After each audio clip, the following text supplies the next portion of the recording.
Alright, I've got like an editorial opinion piece from Bounding the Comics here that I want to respond to, react to, whatever you want to call it. Because there's a fair amount I agree with, and then there's stuff I disagree with. Why are LGBTQ properties bombing? The answer is more simple than you think. Actually, I completely agree with that, but I disagree with what his overall, why his simple answer, what that is. I'll get to that in a second, but anyway. They're talking about audiences keep tuning out. They may show indifference toward the concept of a gay couple in media, but the further the idea is pushed, the more audiences reject it. Here's the thing. It may not actually be political, which is kind of weird because he goes on and talks about, most people will simply shrug and change the channel in favor of something else if they don't like it. He said most of this can be laid at the feet of spectrum politics, which tends to be broken down as left, center, and right. But you just said it wasn't political. But anyway, they have nothing against LGBTQ folks. They simply aren't part of the club. Then he talks about how the extreme leftists are hell bent on normalizing homosexuality while turning heterosexuality into an irrelevant, outdated, and reviled concept. That I think is pretty much undeniable for the most part. The radical left believes in this fundamentalism so strongly that they're fully committed to grooming little children with LGBTQ propaganda. It goes on and on. They are in fact coming for your children daily. To a point, I think it depends on where you're at though. But anyway, simply, instead like when it fails, what do they do? The results typically left wing simply triple, double, quadruple, and quintuple down on the same approach in an effort to inch forward. It's ideological equivalent of trench warfare during World War One. In the battle between left and right, this occurs when centrists decide they can't be bothered with the political underpinnings of the cultural war, and so they simply walk away. It's because most people are in the center when it comes to this kind of stuff. You agree with some stuff on the left, some stuff on the right, but by and large, you just, you kind of don't agree with either of the extremists, the most vocal ones. But anyway, it goes on. The real reason movies such as Lightyear, Bros, and Strange World die horrible deaths at the box office is not actually due to backlash against the LGBTQ movement. It's much simpler than that. Audiences simply cannot relate to the material, which is why he's, saying it wasn't political.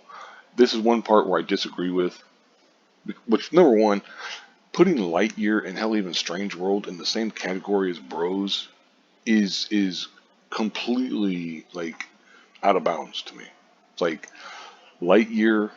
I haven't seen Strange World, so I can't speak to it or whatever. But the way these movies do, like with Disney and stuff, is they'll have like a scene in there where a couple kisses or something like that, something that they could quickly edit out, cut out for foreign audiences, so that they can, we'll just cut out this 6-second scene so it can be shown in Saudi Arabia or China, or but they can get it in China or wherever. That's not the same. Bros, the entire you'd have to cut the entire movie out. Those aren't the same thing. But anyway, audiences simply can't relate to the material. I disagree with that because I think that is when you start getting into the identity politics kind of thing. That's the kind of thing where it's talking about you have to have white characters for white people to relate to. You have to have a bunch of black characters for black people to relate to. Native Americans, Latinos, Asians, gay, straight, trans, all that stuff. It's like that's exactly what people on the left keep saying about when they want representation and diversity and so on and such forth. Because otherwise you can't relate to the material. I'm a grown adult. I don't care about if the character looks just like me. I can relate to a black, gay, female character who's Muslim, very religious, and so on and such forth. I am none of those things, but I can relate to that character if she's going through something, which you would imagine would be the case, that you can relate to. Like it's not so much the way the person is. Some of the superficial stuff, like the color of their skin, or their gender, or their religion, or sexuality, or whatever. It's not that you don't relate to that kind of stuff because it's like that's superficial nonsense for the most part. You relate to their actions. Well, they want to defend their family from this. They want to provide for their family for this reason. It's like that's why if you sit here and make a movie with a parent who's struggling they got to save their kid because he or she or whatever gets kidnapped. Well, even non-parents can relate to that. You know what I mean? Like it's the kind of thing where it's like I don't believe you have to make it relatable, quote, in that sense for it to be a good movie. I am not a martial arts master, but I can relate, quote unquote, to Jackie Chan kicking ass or Tony Jaa or whoever. You know, I love those types of action martial arts action movies. I'm not some 10th degree black belt and ninjutsu and so on and such, all that kind of, I'm not that, but I can relate to that because of what he's doing in the movie. Hell, even like one of my favorite movies is The Protector with Tony Jaa. Basically, the whole thing is his elephant gets kidnapped. It's like a Thai thing, a Thailand thing. But his elephant gets kidnapped. He wants to get it back. Okay, I don't own an elephant. I don't. I've never owned an elephant. I've never even, like seen an elephant or touched an elephant in real life. I can relate to it though. I am not I'm not an Asian man. I'm not a Thai man. I can relate to him though. It's like the idea that you have to relate to, that you have to like have people who look like you, act like you, so on and such forth, in order to relate to the material. I disagree with that completely. I don't, you know, and just to kind of finish up here, because I've already gone 6 minutes. I don't want to go too long with this stuff because it's kind of the basic stuff, and I'll start repeating myself. But so think about it. If you're a straight male or female, what incentive is there for you to watch a gay rom-com like Bros?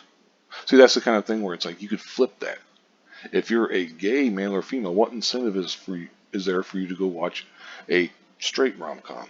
Like, I don't know a lot of rom-coms.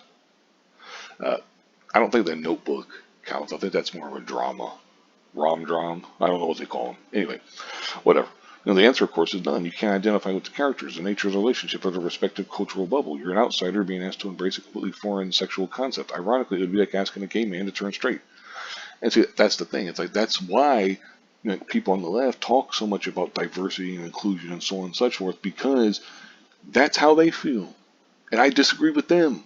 And just like I disagree with this. I don't think you have to see people who look like you on screen. I think when you're a kid, I'm fine with that. I understand. If you're 6 years old, 7, 8, that might be the cutoff. I'm not really sure. I guess it depends on the kid. But, if you're a little kid, yeah, sure, it's important to see people who look like you on screen, who act like you and do all that kind of stuff, because you don't know any better. But once you become a teenager, once you become an adult, and so on and so forth, that doesn't matter then, because you're smart enough, you're wise enough to know better, that you don't have to look just like somebody in order to relate to them. You don't have to have the same types of beliefs in order to relate to somebody. It's like that's why people from different religions can be friends and get along. Again, the vast majority of people, maybe I'm a little naive on this part of it, but I believe that the vast majority of people, I'm talking at least 80% of the people out there, are just good people who will keep their heads down. I'm going to do my job. I don't care about any of this stuff. I can be friends with anybody else. They don't have to look just like me. They don't have to have the same religion, the same gender, religion, all that stuff. They don't have to have all that stuff. I can be friends with them because they're another human being, because I can relate to them as a human being. And I think that's the entire crux of it. It's like if you can't relate to somebody, you can't relate to the material. Well, you can't relate to other people. That almost sounds kind of psychopath style, basically stuff, where it's like if you can't relate to somebody else just because they're gay, if you can't relate to somebody else just because they're white, or because they're, trans or this or that, or you should be able to relate to anybody. That's one thing I really don't understand about people who take this kind of mentality. No matter how old you are. Like, I'm talking, as long as you're not a little kid, who's like 7 years old or whatever, you should be able to relate to anybody, regardless of, what religion, gender, sexuality, all that kind of stuff. See, and this is why I said, I should wrap this up, because I'm starting to repeat myself a little bit, and I'll link this in the description box if you want to read it for yourself. It's well written and stuff, and it goes on and stuff, and there's going to be some things you disagree with. There's going to be I would assume a fair amount that you agree with as well. Maybe your ratio is going to depend on who you are, but it's like I said, it's very long and it goes into a lot of things, and it touches upon some stuff like the Balenciaga stuff, or Balenciaga, or whatever that fucking fashion shit. Look at that, look at that fucking nasty shit. Little kids carrying around gimp gear bears and stuff. Then it talks some about And this is one part I agree with, where it's like you can't force people to use your pronouns. I'm completely against that. If you want me to use your pronouns and you ask me nicely, sure, I'll probably try my best to say, your pronouns and stuff. But if you threaten to throw me in jail or fine me or whatever if I don't, well, fuck you then. I mean, like, I don't want to dehumanize anybody. I don't want to do this. I don't want to. Of course, that's hyperbolic bullshit. Not using your pronouns isn't isn't like dehumanizing you. It's ridiculous. I mean, like I said, I'll link this in the description box. It goes on. I mean, it's like I said, it's there's probably a good amount you'll agree with, a good amount you won't agree with. It depends. Maybe 90-10 for you, or it all depends. Anyway, I'm gonna go ahead and wrap this up. It's like shit. I've already gone almost 11 minutes. Thank you very much for watching, and have a good one.